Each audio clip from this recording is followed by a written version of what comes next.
할렐루야. 우리 창세기 12장 1절 보시게 되면은 주님께서 아브라함에게 나타나셨습니다. 그리고 명령하셨습니다. 고향을 떠나라. 친족을 떠나라. 아버지 집을 떠나라. 그리고 내가 내게 보여줄 지시할 땅으로 가라라고 명령을 하셨습니다. 이와 같은 명령이 내리게 될 때에 대부분의 사람들은 고민이 깊어집니다. 고향을 떠나서 타향살이를 해야 됩니다. 친족을 의지하고 살았는데 의지하는 친족들을 떠나서 이제 전혀 모르는 사람들과 또 인간관계를 맺어야 됩니다. 자, 이렇게 이와 같은 명령이 내려지게 될 때에 이제 순종한다는 것은 희생을 요구하는 것입니다.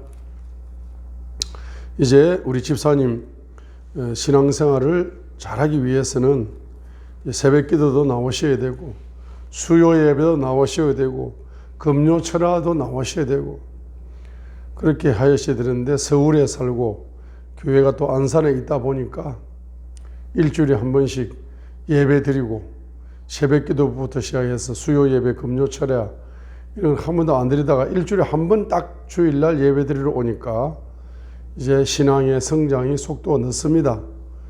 서울에 아파트 팔고 교회 옆으로 바로 이사를 오세요 이렇게 명령을 하게 되면은 많은 집사님들은 고민을 하게 됩니다. 그렇죠? 자, 서울에서 편안하게 이렇게 신앙생활 하고 싶은데 이 골짜기까지 또 이사를 와야 되냐? 갈등이 심해질 수밖에 없습니다. 자, 그런데 이제 아브라함은 희생을 했습니다.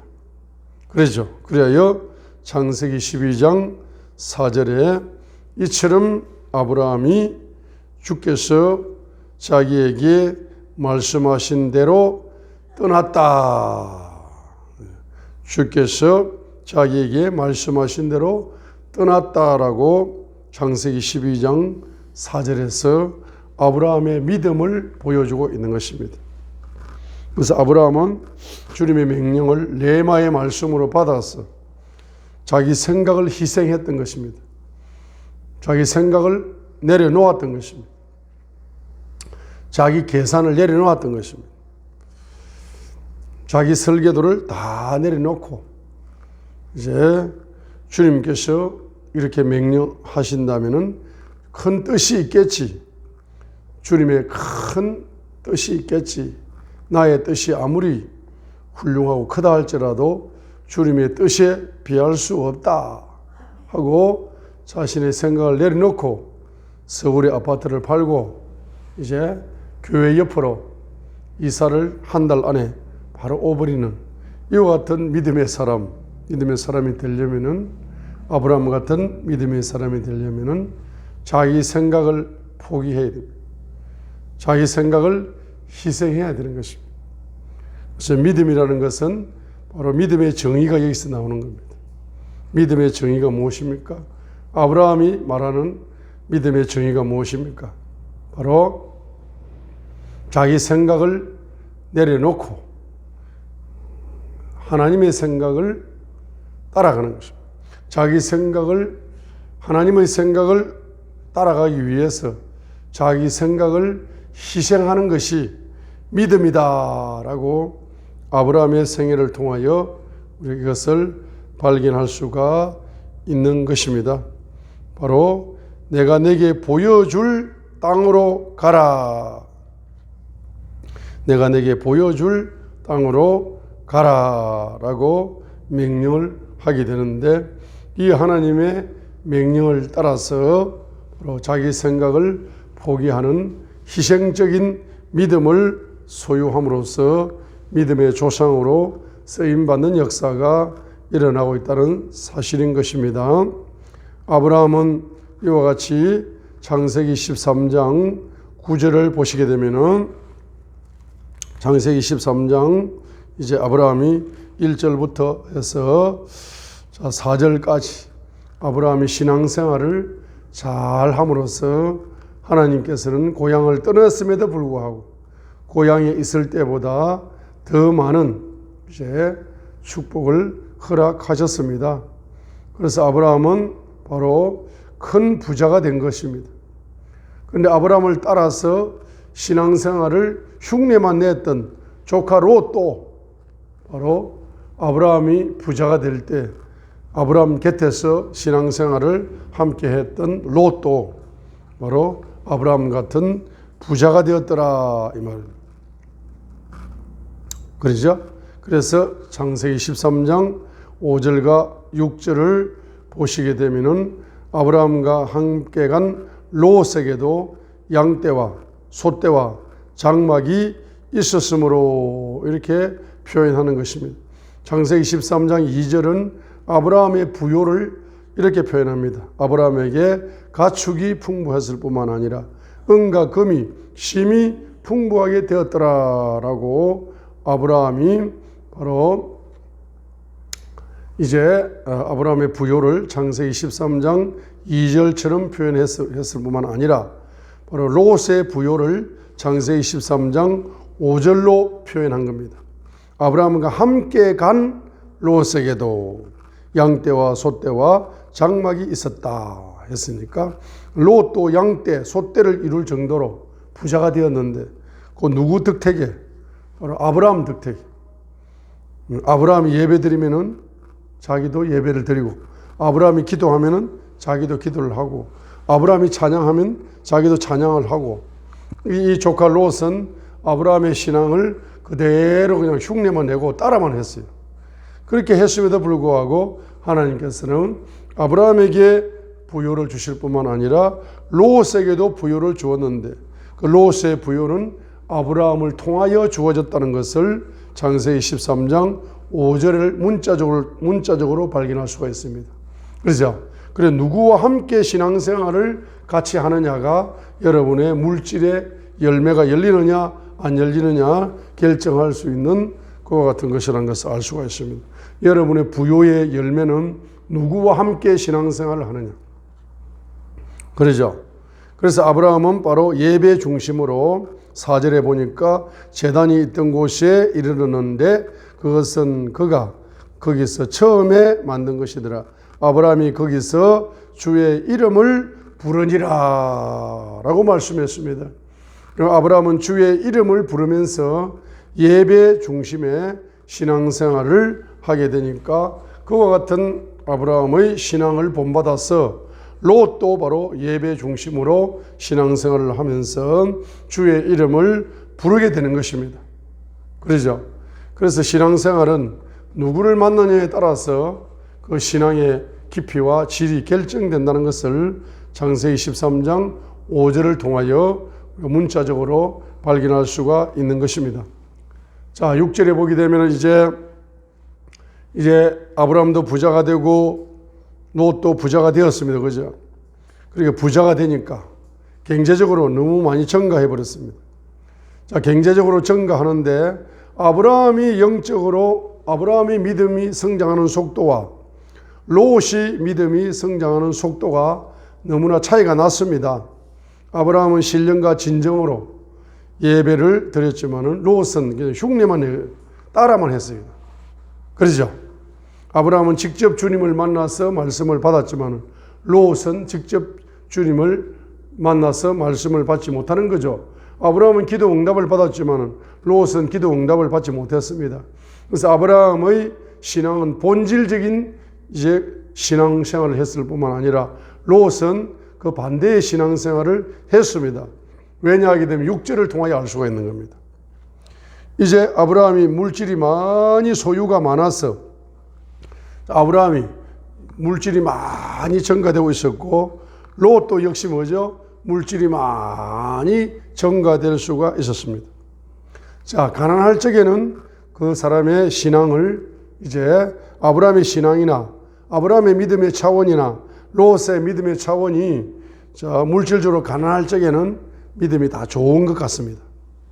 그런데 아브라함은 믿음이 성장했을 뿐만 아니라 경제가 성장했습니다. 롯은 믿음은 성장하지 않는데 경제만 성장했습니다.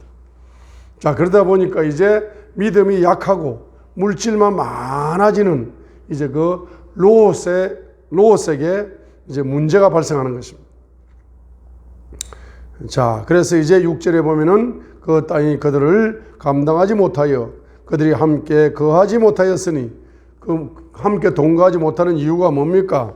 그들의 소유가 많아져서 그들이 함께 거할 수 없었더라 했습니다. 그러다 보니까 7절에 보니까 그 밑에서 일하는 아브라함의 바로 가축의 목자들과 롯의 가축의 목자들 사이에 바로 다툼의 영이 임한 겁니다.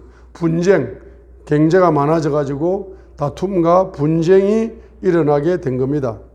그 다툼과 분쟁을 누가 먼저 다툼과 분쟁을 하느냐 하게 되면은 롯의 바로 영적인 흐름을 타고 롯의 가축의 목자들에 의해 가지고 다툼의 바로 분쟁의 원인에 분쟁의 불씨는 항상 롯의 바로 약한 믿음을 타고 바로 욕심 많은 그 롯의 욕심의 영이, 탐욕의 영이 바로 롯의 가축의 목자들에게 흘러가게 됨으로써 롯의 가축의 목자들이 항상 다툼의 원인이 되고 분쟁의 불씨가 되었습니다. 그러죠. 그런데 7절에 보게 되면은 또 그때의 가나안 족속과 브리스 족속도 그 땅에 거하였더라 했습니다. 가나안 족속과 브리스 족속은 바로 불신의 영, 불신자의 영, 불신의 영을 가지고 있는 겁니다. 그러니 이 불신의 영을 누가 가지고 있느냐 하게 되면은 롯의 가축의 목자들이 불신의 영을 7절 하반절을 보게 될 때에 가졌을 뿐만 아니라 다툼의 영을 가지고 있었다는 겁니다. 믿음이 약하다 보니까 바로 가나안 족속 같은 불신의 영을 가질 뿐만 아니라 바로 다툼, 불신의 영을 통해서 다툼의 영을 바로 가지고 있었던 사람들이 롯의 가축의 목자들이었던 것입니다. 이때 아브라함은 바로 분쟁과 다툼을 영을 끊어버리기를 원했습니다.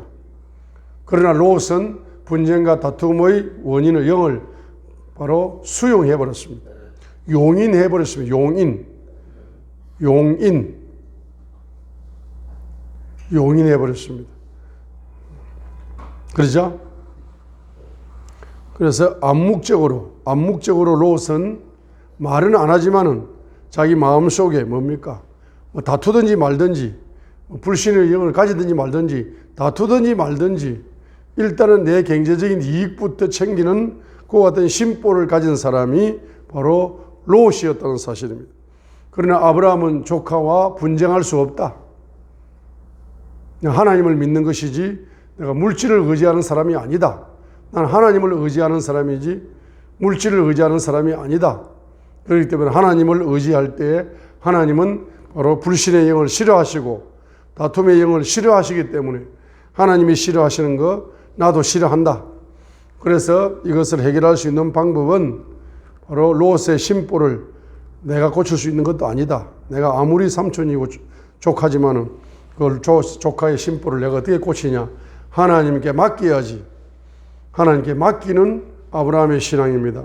그래서 아브라함은 바로 8절과 9절에서 경제를 희생하는 겁니다. 8절과 9절 읽겠습니다. 아브라함이 롯에게 이르되 우리는 형제라. 원하노니 나와 너 사이에 내 목자들과 내 목자들 사이에 다툼이 일어나게 하지 말자. 다툼의 영과 불신의 영을 나는 끊어버리기를 원한다. 나는 돈이 중요한 것이 아니고 조카와의 관계가 중요하고 하나님과의 관계가 더 중요하다. 자, 그렇기 때문에 나는 9절에 경제를 내가 양보한다. 내 앞에 온 땅이 있지 아니하냐. 원하노니 너는 내게서 갈라서라. 내가 왼쪽을 취하면 나는 오른쪽을 가고 내가 오른쪽으로 떠나면 나는 왼쪽으로 가리라 하고 경제를 양보해 버림으로써 아브라함은 바로 뭐 하는 것입니까? 경제를 희생하는 겁니다. 자, 희생 정신입니다. 자, 믿음의 사람은 희생 정신을 가져야 됩니다. 특별히 무엇을 희생한다? 바로 경제를 희생하는 겁니다. 이 경제를 희생함으로써 주님의 이름으로 경제를 희생하게 되면은 다툼의 영을 정복할 수 있습니다. 경제를 희생하게 되면은 불신의 영과 의심의 영을, 바로 미움의 영을 바로 정복할 수 있다는 사실을 아브라함을 통하여 보여주고 있는 것입니다. 그죠? 롯은 어떻게 되느냐 하게 되면은 롯은 결론적으로 믿음을 성장시키는 것이 아니라 경제를 성장시키기를 추구했기 때문에 롯의 미래는 어떻게 되는 것입니까?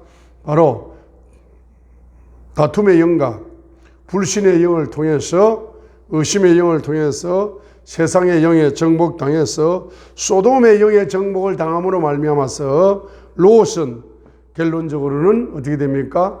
경제가 다 망하게 되는, 창세기 19장을 통하여 보게 되면은 창세기 14장에서 경제를 다 한번 빼앗겼죠. 12절에. 창세기 14장 12절에 바로 전쟁에 휘말려 들어가지고 전쟁이 터져버리니까 창세기 14장 12절, 자기 의지와 관계없이 모든 경제권을 다 대적에게 한번 빼앗기는 아픔을 경험했을 뿐만 아니라 창세기 19장에 소돔 고모라에 유황불비가 내리게 될 때에 경제가 다 불타버림으로써 그 미래 경제는 소멸되어져서 빈손이 되어지는 이와 같은 경제적인 가난의 운명을 맞이할 수밖에 없는 사람이 롯이었습니다. 그러나 경제를 희생하여서 다툼의 영과 불신의 영과 의심의 영, 이런 영들을 정복해버린 아브라함에게는 바로 미래 경제가 바로 축복으로 하나님께서는 허락해 주시는 장면이 창세기 13장 바로 14절부터 17절까지라 이 말입니다. 자, 창세기 14장 14절 봅니다. 롯이 아브라함을 떠나 갈라선 뒤에 주께서 아브라함에게 이르시되 이제 내 눈을 들어 내가 있는 곳에서 동서남북을 바라보라.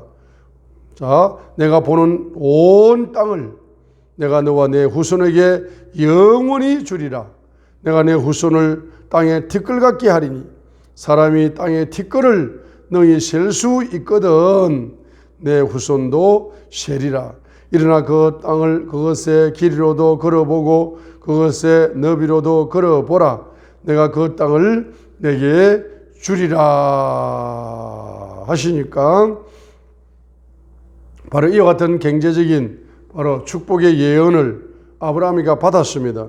그래서 이 경제적인 축복 예언이 이루어지려면 역시 18절처럼 바로 예배 중심의 신앙생활을 하는 자에게 그와 같은 경제적인 축복 예언이 바로 실현되고 열매를 맺을 수 있다는 사실을 창세기 13장 18절로 마침표를 찍는 것입니다. 헤브론에 있는 마므레의 평야에 거하며 거기서 주께 제단을 쌓았더라 하고 말씀하심으로써 바로 이와 같은 경제적인 축복 예언이 성취되려면 반드시 예배 중심의 신앙생활을 하면서 이제 나아가야 된다는 것을 말씀을 통하여 보여주고 있는 것입니다.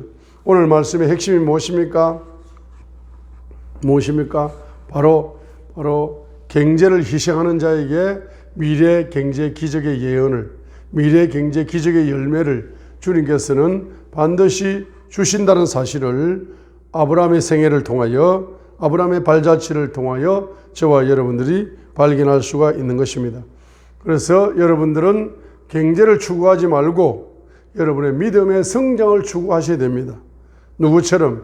아브라함처럼 여러분의 영혼이 성장하여 그 영혼의 그릇이 미래 경제 기적을 담을 수 있는 큰 그릇으로, 그릇이 커질 뿐만 아니라 믿음이 미래 경제를 담을 수 있는 정도로 믿음이 성장을 하셔야 된다.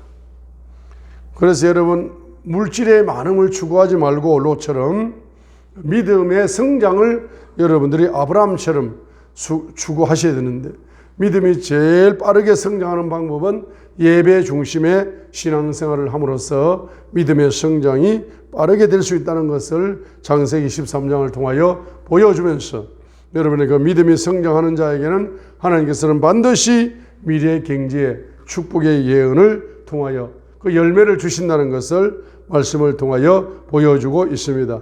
그래서 무엇을 희생해야 되겠습니까? 경제를 희생하시라. 주님의 이름을 위하여 경제를 희생하시게 되면은 무슨 영을 정복할 수 있다? 다툼의 영을, 경제적인 다툼이 일어났을 때 여러분들이 경제를 양보하고 주님의 이름으로 경제를 양보할 때는 양보하고 경제를 희생할 때는 희생하고 경제를 손해볼 때는 손해를 볼 줄 알아야 됩니다. 그죠?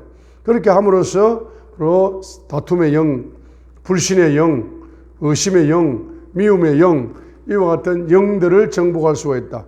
영들을 정복함으로써 여러분의 믿음의 성장되는 속도가 빨라질 뿐만 아니라 그 믿음의 성장의 속도를 따라서 주님께서는 반드시 희생한 경제의 100배 이상으로,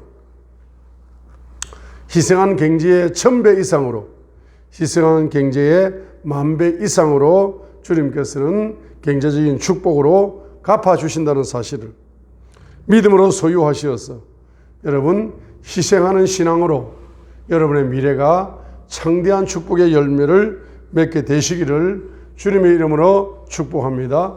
할렐루야.